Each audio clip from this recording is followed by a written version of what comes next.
ছোট্ট একটা স্মৃতি বলবো। 2013 সাল বেগম খালেদা জিয়া ঠিক এই জায়গায় বক্তব্য দেওয়ার জন্য এসেছিলেন। আমিও এখানে এসেছিলাম, আপনাদের কাতারে ছিলাম। এখানে দেখি চেয়ার নিয়ে মারামারি শুরু করে দিয়েছিল তৎকালীন ছাত্রদল যুবদল।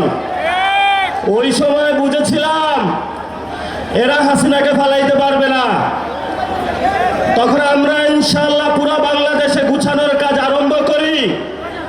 17 বছর লেগেছে। সকল দল মিলে ফ্যাসিবাদী সরকারকে বাংলাদেশ থেকে বিতরণ করেছে।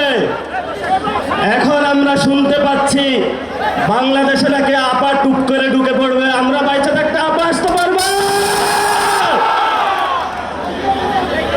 বাংলাদেশে যারা তরুণ প্রজন্ম রয়েছে, আপনারা সবাই ঐক্যবদ্ধ হন, বাসায় বাসায় যান। যে জায়গায় গ্যাস নাই, যে জায়গায় বিদ্যুৎ নাই, এলাকাবাসীকে ঐক্যবদ্ধ করে রাস্তায় নেমে পড়ুন।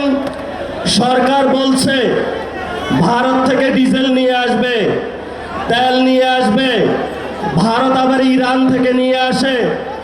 আমরা সরকারকে বলবো, সংসদে অনেক মিথ্যাচার করেছেন, জনগণের সামনে আপনাদের মুনাফিকি চরিত্র স্পষ্ট হয়ে পড়েছে। এখন হলো গদি আমাদের টান দেওয়ার সুযোগ এসেছে। আমরা স্পষ্ট জানিয়ে দিতে চাই, গ্যাস দে, বিদ্যুৎ দে, নইলে গদি ছাইড়া দে। তারেক রহমান গদি ছাইড়া দেন। যদি গদি টিকাইতে হয়, বাংলাদেশে সংস্কার বাস্তবায়ন করতে হবে। বাংলাদেশে জ্বালানি সংকটের সমস্যার সমাধান করতে হবে।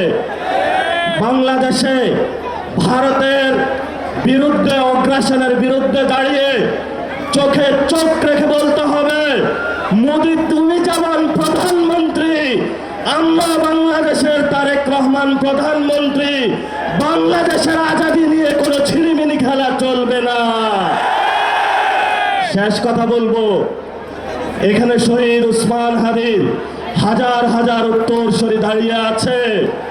শহীদ ওসমান হাদি ভাইয়ের হত্যাকাণ্ডের বিচার হওয়া পর্যন্ত আমরা কি মাঠ ছাড়ব? শহীদ ওসমান হাদি ভাইয়ের উত্তরসূরিরা কি ঘুমিয়ে আছে? আজাদীর লড়াই চলবে। সে লড়াই ঐক্যবদ্ধ হন। অতি সত্বর আমাদের বাংলাদেশে ঢাকা উত্তর সিটি কর্পোরেশন, ঢাকা দক্ষিণ সিটি কর্পোরেশনের মেয়র ঘোষণা হবে, অলরেডি ঘোষণা হয়েছে। সিটি কর্পোরেশনের বিভিন্ন জায়গায় আপনারা কাউন্সিলর হওয়ার প্রস্তুতি নেন, এবং যারা মহিলা কাউন্সিলর হওয়ার প্রস্তুতি নিচ্ছেন, আপনারা হলো সর্বসম্মতিক্রমে প্রস্তুতি নিয়ে ইনশাআল্লাহ ঢাকার 2টি মেয়র এনসিপির ঘরে থাকবে এবং কাউন্সিলর এনসিপির ঘরে থাকবে।